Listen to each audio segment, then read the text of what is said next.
August 7th, 1942. The sun hangs low over the Solomon Islands, casting long black shadows across the sky. Clouds drift beneath a burning orange light, and deep below them, far beneath the wings of a Japanese Zero fighter, the waters around Guadalcanal churn with the opening battles of a brutal campaign. Inside that cockpit sits a man whose name would be etched forever into aviation history, Saburō Sakai. A farm boy from Saga Prefecture, a man who dreamed of flight long before he tasted war, and one of the most skilled fighter pilots Imperial Japan would ever produce. But today, something will happen that even his extraordinary skill cannot prevent. Today will test the very limits of human endurance. This is the story of a pilot who was shot in the face, blinded in one eye, paralyzed down one side of his body, and still, somehow, flew his crippled aircraft 560 miles across hostile sky to reach his base alive. A journey so unlikely that many who later heard it believed it was a myth. But it wasn't. It happened. And it remains one of the most staggering feats of airmanship ever recorded. To understand the magnitude of what Sakai accomplished that day, we need to step back, before the blood, before the pain, before the moment when a single bullet shattered half of his world. We need to understand who this man was. Sakai grew up poor. He wasn't born with privilege. He wasn't destined for greatness. He was the kind of kid an empire would usually overlook. Quiet, short, stubborn, and constantly underestimated. But one thing set him apart. He had ambition carved into his bones. When he applied to the Japanese Navy, he was rejected. Most would have given up. But Sakai returned, trained harder, pushed himself further, and tried again. And the second time, he made it. Once he earned his way into flight school, he rose fast, very fast. His instructors saw something in him, something fierce, something focused. A natural pilot with nerves of steel. Over time, that farm boy became an ace with more than 60 confirmed victories. By 1942, Sakai was already a legend within the Zero squadrons of the Pacific. He wasn't just good, he was one of the best. And on that August day, his confidence was as high as the wings carrying him toward Guadalcanal. The Japanese high command underestimated the American presence on the island. They didn't expect heavy fighters. They didn't expect coordinated resistance. And they certainly didn't expect the swarm of determined U.S. aircraft that rose to meet the incoming Japanese formation. As Sakai banked his Zero into a turn, sunlight flashed off the metal of approaching aircraft. At first, he thought they were F-4F Wildcats. He'd fought those many times. He knew their weaknesses, their turning radius, their habits. But these weren't Wildcats. These were SBD Dauntless dive bombers, tougher, more heavily armed, more resilient than their fighter counterparts. He dove straight into the formation. It was the kind of move only a pilot overflowing with confidence would make. Bullets shredded the sky around him. He weaved, rolled, and pulled his Zero through narrow windows of escape, picking his target like a hawk diving on prey. And then it happened. As Sakai pressed his attack, the rear gunner of one Dauntless swung his twin .30 caliber guns around, timed the angle perfectly, and pulled the trigger. The burst hit the Zero square in the canopy. Sakai felt something like fire explode across his face. The world went white, then black, then red. A bullet smashed through his goggles, tearing through his cheek. Shards of glass blasted into both eyes. Blood filled his mouth. His left side went numb. The Zero pitched downward, diving toward the sea. He was blind. He was half paralyzed. He was minutes from blacking out. And he was plummeting at hundreds of kilometers per hour toward warm Pacific water that would swallow him without hesitation. Here's where most stories about war end, with a pilot crashing, unconscious, gone before impact. But Sakai was not most pilots. Somewhere inside him, through the pain and the shock and the darkness, instinct took over. He clawed for consciousness. He forced his remaining eye open. He wiped blood from his face with hands that could barely move. He fought the blindness. He fought the pain. He forced himself to breathe. And then, somehow, he regained control of the aircraft. The Zero leveled, barely, shaking, leaking fuel, controls stiff, his world a flickering, distorted tunnel of agony. Sakai wanted to return to Rabaul, the massive Japanese base nearly 600 miles away. But the logical thing, the safe thing, the reasonable thing, would have been to ditch the aircraft, crash land near Japanese positions, or simply let unconsciousness take him. He didn't do that. He refused to die. It was then that he made a decision that defies belief. He turned his crippled Zero toward home, not toward the nearest friendly airstrip, toward Rabaul, across open ocean, across enemy-controlled waters, across hundreds and hundreds of miles of sky that could kill him at any second. He had one functioning eye, half a functioning body, and a plane that wanted to fall out of the sky. The moment he turned toward home, he shouldn't have had a chance. But Sakai wasn't thinking about odds. He was thinking about survival. The flight back to Rabaul was not simply long. It was a marathon of agony.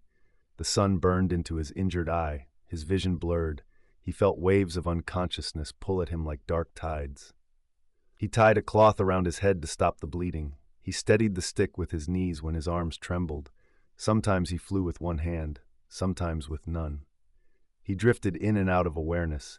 Each time he felt himself fading, he slapped his own face, hard. Blood sprayed across the canopy. He screamed at himself to stay awake. He shouted into the wind. He recited memories, prayers, anything to keep the darkness away. The Zero flew on. Minute by minute, mile by mile, hour by hour. He navigated using nothing but instinct, pain, and the faintest outlines of the sea and horizon. The flight that should have taken a skilled, healthy pilot around 2 hours lasted nearly 4 for Sakai. 4 hours of torture, fear, and determination so intense that even decades later, when he retold the story, he shook while remembering it. At last, in the distance, a sliver of land appeared, Rabaul. But even then, his ordeal wasn't over. He still had to land. His Zero was barely responding.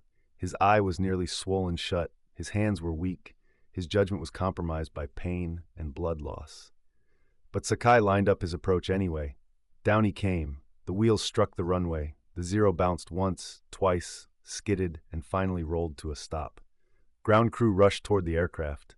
When they opened the canopy, they found Saburō Sakai unconscious, slumped over the controls, still gripping the stick as if he'd refused to let go until the very end. When medics pulled Saburō Sakai from the cockpit, they were stunned that he was still alive. His face was shredded, his body was limp, his flight suit was soaked in blood, stiffened by the tropical heat. And yet, incredibly, he was breathing. Barely. His pulse flickered like a distant signal struggling through static. One doctor later wrote that, based on the severity of his wounds, Sakai should have died before landing, hours before landing. The damage from the gunner's burst was catastrophic. The bullet had ripped into his skull, shattered his nose, destroyed his right eye, and buried glass fragments deep into his remaining good eye. His left side was temporarily paralyzed, and blood loss was extreme. But somehow, somewhere inside him, the tiny flame of life kept burning. Word of Sakai's survival spread through the base like wildfire. Pilots whispered the story to each other in mess halls. Mechanics repeated it while wiping grease from their hands. Admirals heard it and raised their eyebrows. Even hardened veterans, men who had already seen the impossible during the war, shook their heads in disbelief. How had he flown that far? How had he controlled the aircraft with vision blurred and fading? How had he crossed hundreds of miles of ocean on instinct alone? These weren't rhetorical questions. These were honest attempts to understand something that by all logic shouldn't have happened. There was something almost supernatural about it, not in a mystical sense, but in the sheer, overwhelming demonstration of human willpower. For weeks, Sakai drifted in and out of consciousness in the hospital. Doctors operated multiple times. They removed glass from his face. They did what they could to preserve his remaining eye. They stabilized his skull fractures, but the right eye was gone forever. When he finally woke with full awareness, bandages covering his face like a mask, he was told the truth. You are blind in one eye. A lesser man would have collapsed into despair. In the world of a fighter pilot, losing an eye is the end. It means no depth perception, no precise gunnery, no split-second judgment, all essential for survival in combat. But Sakai refused to accept that his career was finished. Here's where the second part of his story begins, not the survival story, but the rebirth. Sakai underwent a long recovery. He trained his body to move again. He practiced walking, then he practiced standing. Then, eventually, he practiced coordination and reaction time. He retrained his senses, sharpening his hearing, sharpening his perception. He forced his remaining eye to work harder than ever before. Doctors said he would never fly again. Commanders agreed. Regulations agreed. But Sakai did not. He begged to return to flight duty. He argued. He insisted. Over and over he asked for a chance. And finally, though hesitantly, the Japanese Navy allowed him to fly again, first in non-combat roles. Then, after proving extraordinary competence even with one eye, they let him return to combat. What followed was another chapter that even Hollywood would consider unrealistic. Sakai resumed flying missions. He wasn't a crippled symbol of a past era. He was a combat pilot again, one-eyed, scarred, half-blind, and deadly. He continued to face American aircraft. He continued to defend his unit, and he continued to survive engagements that younger, healthier pilots did not. Colleagues who flew with him in these later missions said he was as sharp as ever, maybe even sharper, because Sakai flew not with the reckless confidence of youth, but with the bone-deep understanding that every second in the sky was borrowed time, and he intended to use it well. As the war turned against Japan, the Zero, once a symbol of dominance, became hopelessly outmatched. American aircraft evolved. Japanese resources dwindled. Skilled pilots were dying faster than they could be replaced. But Sakai survived every phase of the war. Through the early triumphs, through the mid-war attrition, through the brutal final months. On August 18, 1945, 3 days after Japan announced its surrender, Sakai flew one final mission, escorting bombers to ensure rumors of rogue American attacks were false. He refused to shoot at an American aircraft. He refused, after thousands of days as a warrior, to take another life after the war was officially over.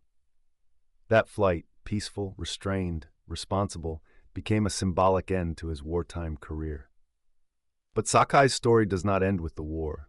In many ways, it begins there. When Japan surrendered, Sakai returned home to a devastated country.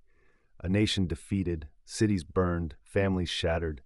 Many former soldiers struggled to find meaning, struggled to adapt, struggled to let go of the past. Sakai chose a different path. He sought peace. He met American pilots, men he once fought in the sky, men he once tried to kill, men who had once tried to shoot him down. And when they spoke, something unexpected happened. Mutual respect blossomed. Sakai was no longer an enemy. He was a fellow pilot, a fellow survivor of a brutal chapter in human history. Over time, he befriended several U.S. veterans, attended aviation events abroad, and spoke openly about his past. He did not glorify war. He did not romanticize combat. He described it with honesty, the fear, the loss, the mistakes, the humanity on both sides. One of the most remarkable meetings came years later when Sakai met Harold Lou Hopkins, an American rear gunner who had almost certainly fired the burst that blinded him. Imagine that. Two men, once locked in a life-or-death struggle thousands of feet above the Pacific, now shaking hands in peace. Hopkins told Sakai, "I was just doing my job," and Sakai replied, "So was I." Saburō Sakai lived a long life after the war. He became an author, a motivational speaker, and a reminder, not of Imperial Japan, not of Zero fighters, not of the war, but of what a human being is capable of enduring. His autobiography, Samurai, became one of the most widely read aviation memoirs ever published. People who met him described him as soft-spoken, thoughtful, open, not the caricature of a warrior, not a propaganda figure, but a man who had survived something extraordinary and wanted to make sure younger generations understood the truth about war. He did not boast about his achievements. He did not exaggerate his victories. When his final tally was recorded, around 60 confirmed kills, he accepted it with humility. When asked about the miracle flight back to Rabaul, he often said, "I did not decide to live, I only decided not to die." On September 22, 2000, Saburō Sakai died peacefully at age 84, collapsing at a formal dinner in Tokyo after meeting aviation enthusiasts. He remained a pilot, a storyteller, and a symbol of endurance until his final breath. Today, historians around the world agree that Sakai's survival flight remains one of the greatest feats of piloting skill ever recorded, a nearly impossible journey performed under nearly impossible conditions. Shot in the face, blinded in one eye, half paralyzed, losing blood by the minute, flying a damaged aircraft across enemy sky for 560 miles. And he lived. Saburō Sakai's story is not just about aviation. It's not just about war, it's about something deeper, the sheer, unyielding resilience of the human spirit. The idea that a person, when pushed to the very edge of death, can still find a way to hold on. It is a reminder that our limits are often far beyond what we imagine, that in the darkest moments, when everything seems lost, when the world closes in and pain seems unbeatable, the decision to take one more breath, one more action, one more attempt, can make the difference between life and death. Sakai showed us that courage is not the absence of fear. Courage is flying anyway. In the end, Saburō Sakai was not defined by his victories. He was defined by his survival, his humility, and his commitment to peace after a life lived in the shadow of war. His legacy endures not as a symbol of conflict, but as a testament to human endurance. And that day over Guadalcanal, when he flew blind and bleeding across the vast Pacific, remains one of history's clearest examples of what a person can do when they refuse to give up.